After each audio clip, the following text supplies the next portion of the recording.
Assalamualaikum warahmatullahi wabarakatuh.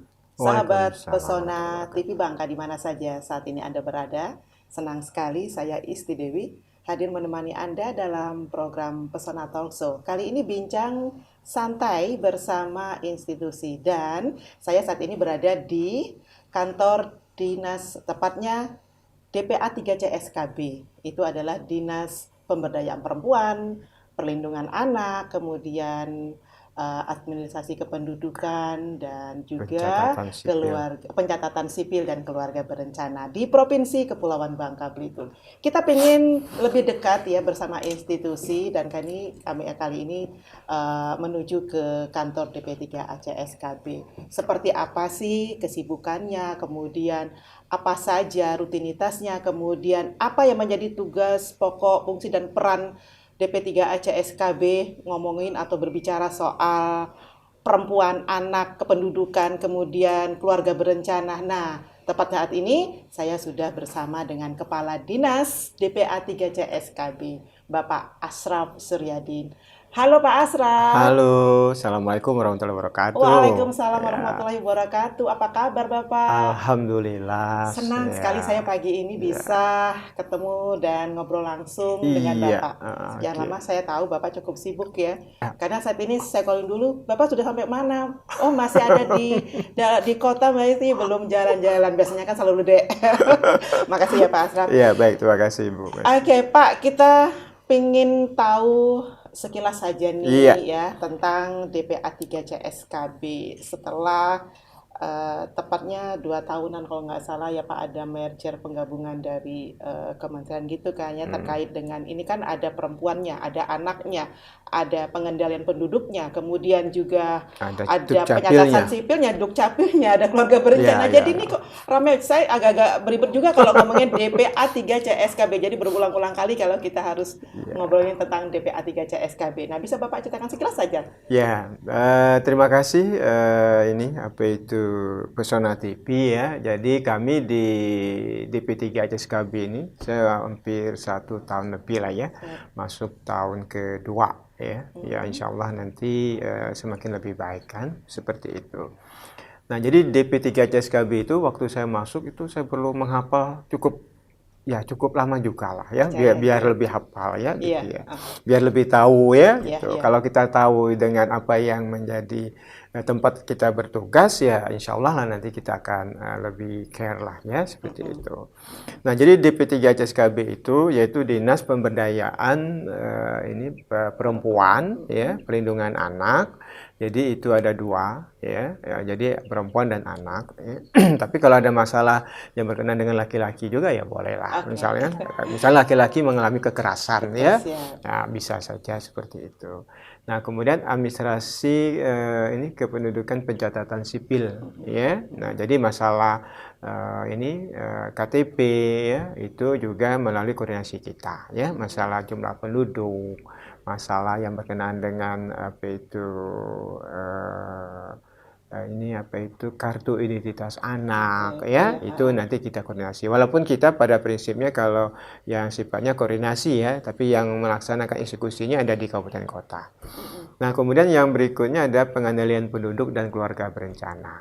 Ya, jadi kalau ditarik benang merahnya itu semuanya sebenarnya hampir sama, ya satu kesatuan. Walaupun kita ada beberapa kementerian ya, pertama Kementerian Pemberdayaan Perempuan ya dan Perlindungan Anak. Kemudian Dirjen Dukcapil ya, Kementerian Dalam Negeri. Kemudian ada juga Kementerian apa itu ini BKKBN ya. Jadi ada 3 kementerian.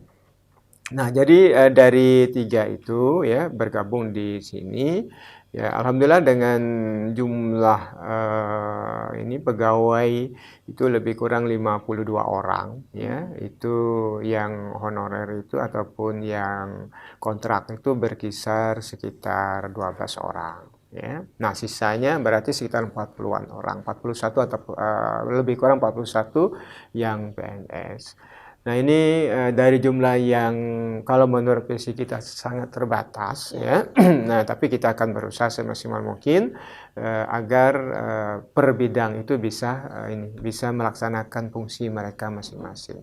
Nah, selain itu kita juga punya UPTD. Oke. Ya, jadi unit pelayanan teknis daerah itu yang menangani masalah perempuan dan anak. Nah, ini yang sering dilapor oleh pihak-pihak, misalnya ada keinginan karena ada kekerasan terhadap perempuan, ya silakan mereka ngelapor ke kita.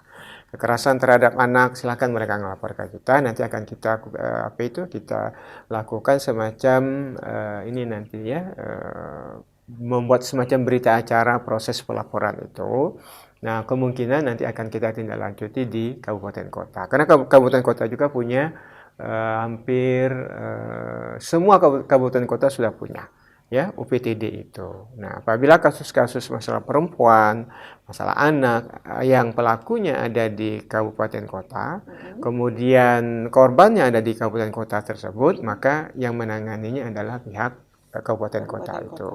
Tapi kalau udah lintas kabupaten, maka nanti harus berkoordinasi kepada kita yang harus menanganinya. Ya, dan alhamdulillah kita berharap kasus-kasus yang lama yang tidak bisa terselesaikan, kita minta mereka harus bisa menyampaikan kepada kita. Ya, walaupun dari satu sisi dia mirip seperti fenomena gunung es ya, nampak di permukaan, tapi di dalamnya kan lebih banyak. Nah, ini kita dorong supaya mereka bisa kita selesaikan. Banyak kasus-kasus yang awalnya belum selesai, alhamdulillah bisa kita selesaikan, ya seperti itu. Nah, itu yang berkenaan dengan dinas ini ya, dinas. Jadi dinas DP3JSKB ini ya boleh dibilang kompleks ya Pak ya? Iya, kompleks, mengurus dari sejak lahir sampai meninggal. Ya, jadi ketika mereka lahir itu sudah harus memiliki akta kelahiran ya.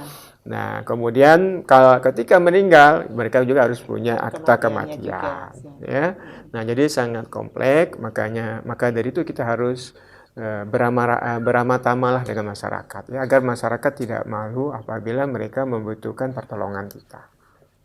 Ya, seperti itu. Seperti itu, Pak. Ya, itu dari baru perempuan dan anak ya, Pak, pengendalian juga penduduk. Berarti otomatis terkait juga dengan pengendalian penduduk ya, Iya, Pak, ya? Jelas. Dan juga keluarga berencana. Makanya ini dijadiin satu, berarti totalnya itu ada berapa bidang, Pak? Bidangnya di kita ini ada pertama bidang pemberdayaan perempuan, ya itu bidang pemberdayaan perempuan, kemudian bidang perlindungan anak (PA), ya, kemudian ada bidang administrasi kependudukan pencatatan sipil, ya, kemudian bidang ini pengadilan penduduk keluarga berencana, ya, yang betul Ibu Wardia, ya. Kemudian ada lagi UPTD, ya, itu sama eselon 3, ya. Kemudian ada lagi sekretaris. Berarti ada 6 eselon 3 di kita. Ya. Nah, jumlahnya yang ya cukup banyak, ya, tetapi ya karena pekerjaannya juga cukup banyak gitu. Nah, masing-masing bidang punya fungsi masing-masing, ya, sesuai dengan tupoksi mereka. Ya, kalau bidang pemberdayaan perempuan ya kita ya semua perempuan, ya, karena apalagi kondisi kita di Bangka Belitung ini masalah yang berkenaan pernikahan usia anak kan cukup tinggi ya. Ya, kita barangkali itu di atas rata-rata nasional. Kita sempat nomor 1 loh, tapi itu nomor 1 nggak baik ya. Ya, itu ya cukup tinggi ya. Waktu itu di tahun 2020 berdasarkan data BPS itu ada 18,76%. Tapi di tahun 2021 turun ya menjadi 14,05%. Ya, jadi kita tidak nomor 1 lagi. Ya, nah tapi kita turun. Ya, nah itu di bidang pemberdayaan perempuan, terutama dan anak, ya. Nah, jadi kita juga ada PIA, perlindungan anak. Nah ini terus kita tekan lagi, makanya kita di bidang pemberdayaan perempuan itu ada juga hal yang menariknya itu adalah kita membina industri rumahan, perempuan. Ya, tapi yang perempuan, ya, jadi ibu-ibu yang membuat kue, apalah macam-macam itu ya, yang belum dimasuk ke dalam kategori UMKM, ini menjadi binaan kita. Cukup banyak di kita, itu hampir 4.000-an lebih, ya, industri rumahan yang diolah oleh ibu-ibu, ya, udah perempuan. Nah, tapi untuk tahun ini kita mencoba nanti akan kita lakukan semacam workshop lah untuk para ibu-ibu itu. Jadi kalau membuat kue itu nanti kita latih ya, kita bina mereka sampai ke nanti bila perlu nanti bisa naik kelas ke UMKM ya usaha. Dan mungkin kue-kue ataupun apa saja bentuknya, industri rumahan itu kan tidak hanya makanan tapi bisa saja dalam bentuk kerajinan segala macam.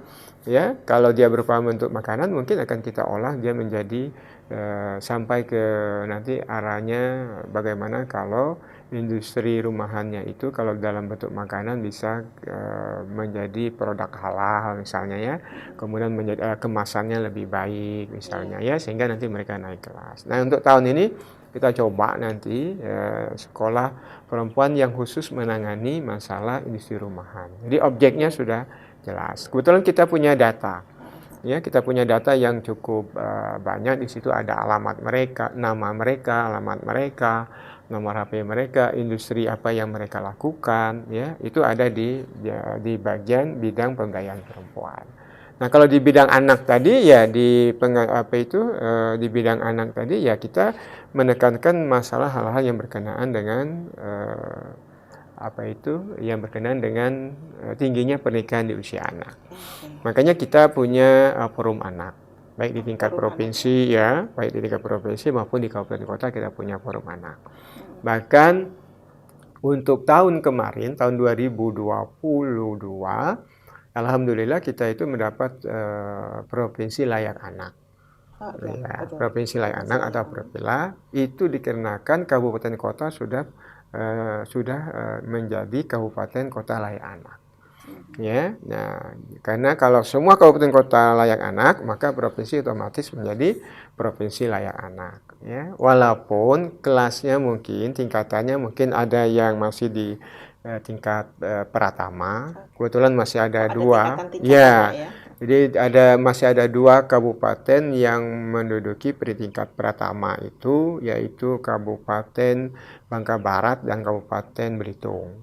Itu pertama maksudnya Pak? Yang paling rendah, kelasnya yang paling rendah. Di antara 4 level itu ya. Belitung dan Bangka Barat. Tapi kita tahun ini sudah berazam agar mereka naik kelas menjadi ke Madya. Nah, jadi kalau ke Madya itu ada 4 kabupaten. Yaitu Kabupaten Bangka, kemudian Bangka Selatan, kemudian Pangkal Pinang dan Belitung Timur. Ada 4 ya.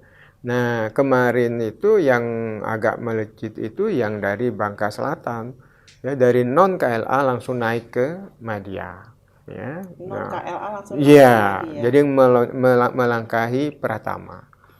Nah, ini merupakan usaha bersama ya kabupaten kota itu kebetulan kita melakukan koordinasi langsung ke pengambil kebijakan, dalam ini bupati misalnya, wali kota ataupun wakil bupati ya, itu kita lakukan koordinasi secara terus-menerus. Bahkan saya itu ber-WA langsung ke bupati atau wali kotanya ya, karena kita punya usaha untuk melakukan penilaian mandiri. Ketika kita melakukan penilaian mandiri sebelum dilakukan oleh pusat, kita sudah harus tahu dulu mana sampai mana. Makanya peran Bapeda cukup tinggi, kemudian peran dinas-dinas yang berkenaan dengan anak misalnya seperti dinas pendidikan, kemudian dinas kesehatan, kemudian dinas tenaga kerja ya.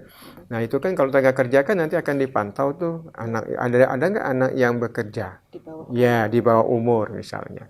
Kalau berdasarkan data dari dinas tenaga kerja di Bangka Belitung tidak ada itu kalau yang terdaftar. Tapi kalau yang nggak terdaftar nanti dia hanya membantu ibunya jual kue segala macam, kan itu saya rasa bukan termasuk dalam kategori pekerja anak ya itu. Yang penting sekolahnya anak itu sekolahnya terpenuhi ya, kemudian hak-hak dia mungkin hak-hak anak itu bisa terpenuhi. Itu yang di bidang perlindungan anak. Dan alhamdulillah ya tahun ini kita juga support. Nah dari tadi yang kelas yang lebih yang dari rendah ada 2 ya, Pratama, kemudian Madya, ada Nindya. Nindya itu hanya sekarang ini dari Madya naik ke Nindya itu hanya Bangka Tengah. tahun kemarin. Nah, kita berharap nanti Nandia yang ada di Mekah Tengah itu bisa menjadi naik ke utama nanti. Paling tinggi itu utama. Levelnya sampai angkanya sampai 1000. Jadi ada 4 kelas. Iya, 4 kelas. Nindya, Ya, Madya, jadi Pratama, ya, kemudian Madya, Madya, Nindya, dan Utama. Ya, mudah-mudahan tahun ini kita bisa utama, ya. Nah, yang jelas kita harus bertahan karena dari 34 provinsi itu kita termasuk 8 provinsi yang memperoleh predikat provinsi layak anak. Ya, itu provinsi layak anak. gitu Ya, berarti. dari satu sisi ya alhamdulillah. Karena sejak dilakukan penilaian itu, ya, baru kali ini kita ke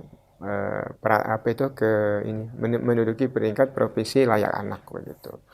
Ya, alhamdulillah. Nah, tahun ini kita harus pertahankan. Ya kan? Kita harus pertahankan, maka kita tetap melakukan koordinasi karena memang dari sisi jumlah penduduk kita itu berkisar antara 1.400.000-an lebih, ya, lebih kurang begitu. Antara laki-laki dan perempuan itu hampir 50-50, ya, paling-paling 51% itu laki-laki, 48% itu perempuan. Tapi usia anak itu hampir 30%. Ya, jadi hampir 300-an lebih itu adalah di usia anak begitu, ya. Nah, dari jumlah itu ya kita harus semaksimal mungkin nanti untuk membantu anak-anak ini agar lebih baik, ya. Kita juga kalau dalam hal ini ini yang mengarah ke Dukcapil sekarang, ya. Ya, jadi mereka itu juga umur yang belum 17 tahun tapi di menjelang pemilu nanti sudah umur 17 tahun kita sudah lakukan perekaman. Jadi perekaman dulu, ya, pas mereka ulang tahun ke-17, ya. Karena kan anak-anak kan ada yang ulang tahun segala macam, ya. Nah, itu nanti ke umur 17 tahun KTP-nya kita kasih. Ya, tapi kita rekam dulu. Ya, kita rekam dulu. Makanya pada saat perekaman itu kita usahakan fotonya yang terbaik lah. Ya, jangan pakai kaos, ya, kaos oblong misalnya, ya. Nah, ini sering kita sosialisasikan kepada anak-anak. Kalau nggak mau pakaian sekolah, ya barangkali pinjam sebentar, nanti foto misalnya kan, ya. Itu karena KTP itu bisa digunakan seumur hidup dia. Ya, tapi kalau awalnya dia belum berhijab, ya mungkin kalau mau ganti agar berhijab, ya monggo silakan. Ya, ketika dia misalnya mau menikah, foto saya, itu boleh diganti. Ya, apalagi sekarang sudah ada KTP digital. Ya, nah ini juga sangat bermanfaat bagi masyarakat. Tetapi untuk KTP digital ini bisa nanti ke Dukcapil kabupaten kota setempat. Ya, nah ini. Nah, jadi khusus untuk umur yang di bawah 18 tahun, ya, karena usia anak itu kan 0 sampai 18, ya. Sebenarnya dalam kandungan itu sudah termasuk anak. Nah, mereka punya KIA, kartu identitas anak. Ya, kartu identitas anak itu di kita ini kita galakkan supaya anak-anak itu memiliki kartu identitas. Ya, misalnya kalau dia mau ke luar daerah bersama bapak ibunya, dia bisa menunjukkan kartu identitas itu. Ya.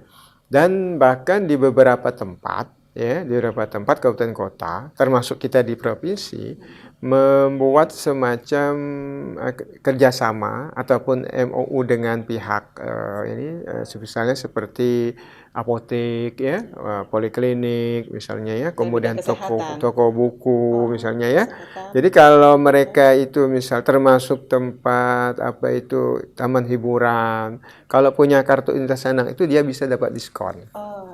Ya, dia bisa dapat diskon. Misalnya dia mau ke Pasir Padi, di situ ada kolam renang. Nah, itu kita bisa kerjasama. Yang penting kartunya dibawa. Anaknya dapat diskon, tapi ibunya bayar pun mungkin, ya. Gitu. Ya. Tapi kalau ibunya mau berenang yang lebih aman, bisa saja yang gratis, ya bisa aja ke laut Pasir Padi, itu kan gratis itu, ya. Kalau yang kan enggak. Nah, jadi itu yang ini. Nah, untuk KTP itu, ya, karena dia sudah mengarah ke KTP digital sekarang ini, silakanlah kepada masyarakat di Bangka Belitung ini berusaha untuk mendekati Dukcapil untuk melakukan proses itu. Nah, kami dalam waktu dekat ini hampir nanti setiap Jumat kami mencoba, ya terutama teman-teman yang ada di OPD-OPD ini, misalnya pada saat senam, nanti kita siapkan tempat untuk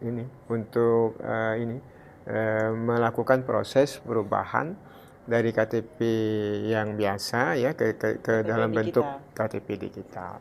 Ya, nah ini juga perlu kita sosialisasikan ya Jadi kepada betul masyarakat betul ya, supaya masyarakat tidak hanya menggunakan KTP yang biasa, Yang tapi biasa juga bisa manual. menunjukkan dalam bentuk KTP digital.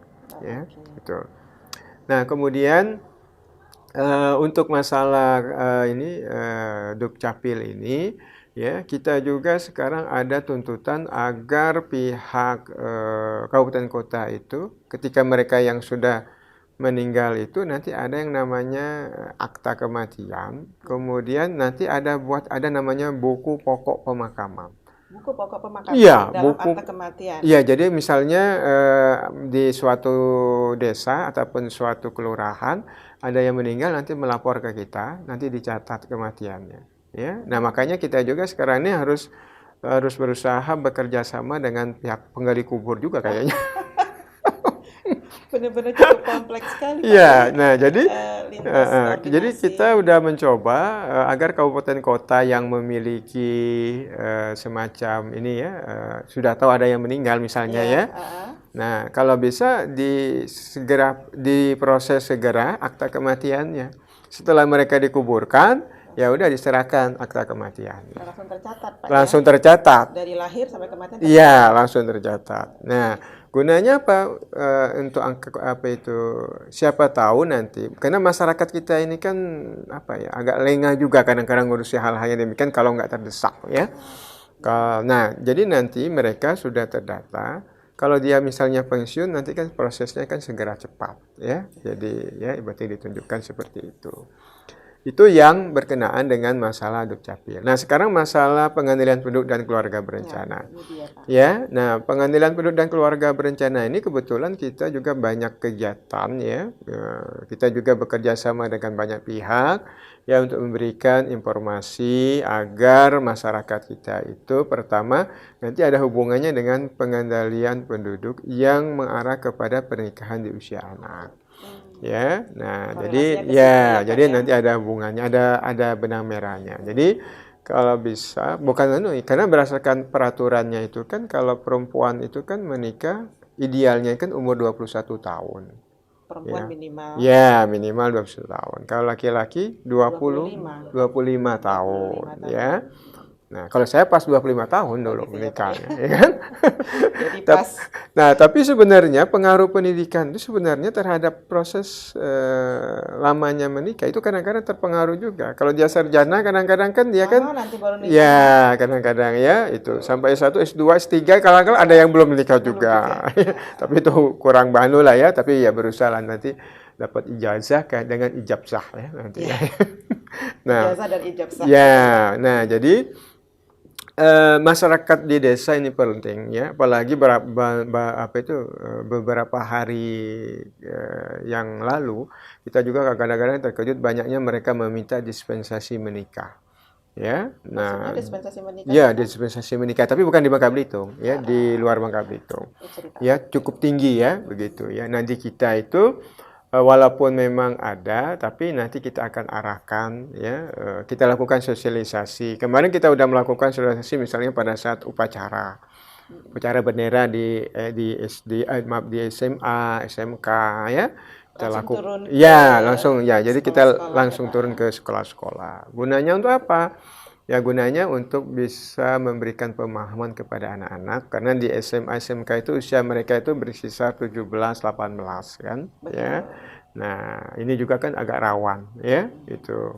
Makanya kita lakukan pemahaman itu dan pihak teman-teman dari bidang pengadilan penduduk dan keluarga berencana melakukan akan hal itu. Jadi secara formal kita lakukan ya ke sekolah-sekolah. Nah, tetapi secara informal juga kita melakukan berbagai macam, misalnya ada pick air, ya. Nah, itu juga ya kita lakukan juga, terutama di daerah-daerah kampung KB misalnya. Ya, jadi daerah-daerah kampung KB, ya, mudah-mudahan tahun depan ini kita udah hampir berjumlah 118 ya, Bu ya. Kampung KB Ya, di Bangka Belitung ya, 118. ya lebih kurang ya seperti itulah, ya. Nah, kemudian materi-materi yang kita galakkan yang berkenaan dengan masalah siswa itu, ya, siswa, ya, mungkin nggak nutup kemungkinan nanti ke depan kita akan masuk juga ke perguruan tinggi nanti. Ya, ke perguruan tinggi, kita kerjasama dengan perguruan tinggi. Bertahap ya Pak ya? Ya, bertahap ya.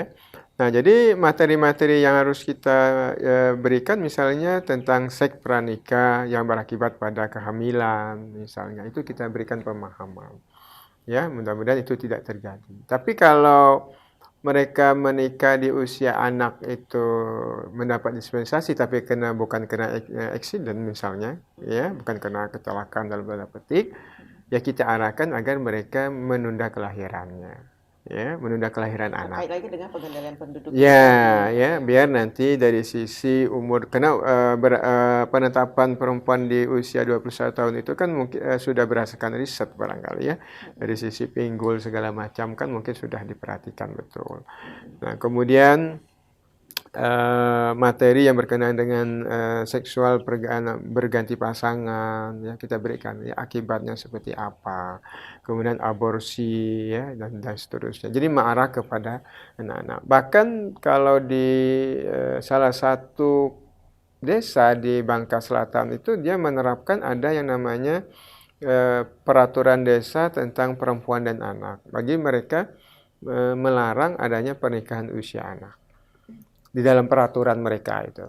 Ya, iya, dibuat peraturan desa. Oh, peraturan desa. Ya, peraturan desa, Perdes. Nah, salah satunya kalau ternyata ada yang menikah, ya, misalnya ada yang menikah di masih usia anak, pihak desa tidak mau tanggung jawab. Artinya fasilitas desa nggak boleh dipakai, kepala desanya nggak mau datang. Jadi ada sanksi sosial. Nah, berdasarkan pengamatan kami yang kebetulan juga dilakukan kajian dan penelitian terhadap hal itu, ternyata memang ada dampaknya ya dari sanksi sosial itu. Karena kalau kita perhatikan pernikahan yang pernikahan siri ya. Pernikahan siri itu kan yang tidak tercatat. Kalau di dalam kartu keluarga kan kakak itu kan tidak tercatat ya. Ya. Nah, ini kan kasihan dengan perempuan. Nah, makanya kita lakukan pelindungan terhadap perempuan untuk tidak melakukan pernikahan di usia anak tersebut. Ya, karena pihak KUA juga kan mau menikah apabila ada rekomendasi. Ya kan? Seperti itu. Nah, makanya kalau tidak ada mereka melakukan pernikahan siri. Ya. Pernikahan diam-diam ya Pak ya? Ya, tapi enggak diam-diam juga karena ada surat keterangannya kadang-kadang. Iya, ada surat keterangan pernikahan. Iya. Dan itu juga termasuk dilegalkan juga. Kalau di KUA ya kan tidak masuk dalam konteks legal, tetapi sebagai penduduk peristiwa kependudukan kan perlu dicatat. Hanya saja di di kakaknya kan masih tetap tertulis pernikahan tidak tercatat kan begitu. Nanti dia bisa tercatat apabila nanti dia melakukan isbat nikah. Nah, ini yang harus kita lindungi sebenarnya ya. Kita lindungi maksudnya jangan sampai mereka melakukan hal-hal yang demikian.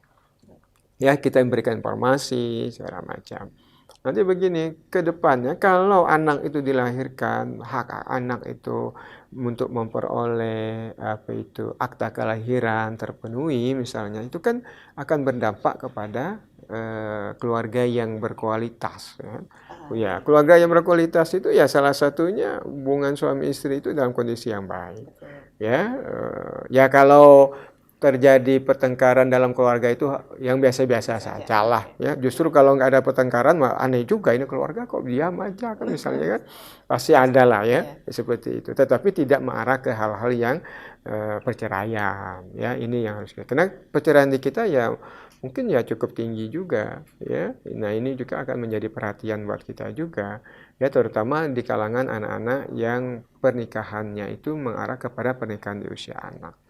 Nah, ini yang perlu juga untuk kita kami di dinas ini ya berusaha nanti untuk memberikan kontribusi kepada masyarakat. Makanya kalaupun mereka datang ke sini kan pasti punya masalah, ya.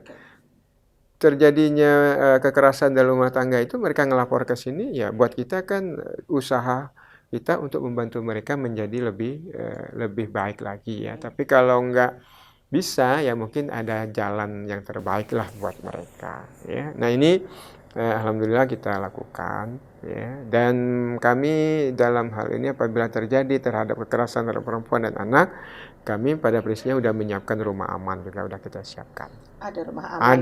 Ada rumah aman kita siapkan ya, sampai dengan proses apakah proses pemulangan kepada keluarganya ataupun proses pemulangan ke provinsi lain. Karena kita pernah melakukan hal itu, ya seperti itu.